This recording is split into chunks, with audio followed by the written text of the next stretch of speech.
Hi everyone, ഇന്ന് നമുക്കൊരു instant dosa ഉണ്ടാക്കാം. അപ്പോൾ അതിനായിട്ട് ആദ്യം തന്നെ 1 കപ്പ് റവ എടുക്കുന്നുണ്ട്. 1 കപ്പ് അളവിൽ ചോറ്. ജാറിലേക്ക് നമ്മൾ ഈ റവ ആദ്യം തന്നെ ഇട്ട് കൊടുക്കുന്നുണ്ട്. അതിലേക്ക് ഒരു 2 സ്പൂൺ അളവിൽ തൈര് ചേർത്ത് കൊടുക്കാം. പുളിയുള്ളതിനനുസരിച്ചിട്ട് നമുക്ക് 1 കപ്പ് വരയ്ക്കും നമുക്ക് അതിലേക്ക് ചേർത്ത് കൊടുക്കാം. 1 ടേബിൾ സ്പൂൺ അളവിൽ അരിപ്പൊടി ചേർത്ത് കൊടുക്കുന്നുണ്ട്.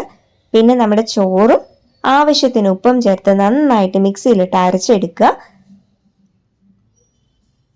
ആവശ്യത്തിന് നമുക്കിതിലേക്ക് വെള്ളം ആഡ് ചെയ്ത് കൊടുക്കാം. നമുക്ക് സാധാരണ ഒരു ദോശമാവിൻ്റെ കൺസിസ്റ്റൻസി കിട്ടുന്ന വരയ്ക്കും നമുക്ക് അതിലേക്ക് വെള്ളം ചേർത്ത് നന്നായിട്ട് ഇളക്കി യോജിപ്പിച്ചു കൊടുക്കാം.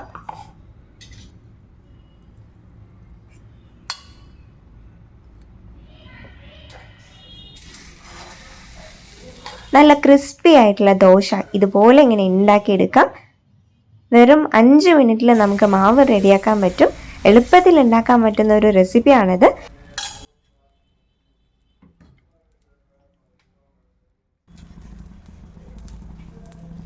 എല്ലാവരും ഇത് ട്രൈ ചെയ്ത് നോക്കാൻ മറക്കല്ലേ.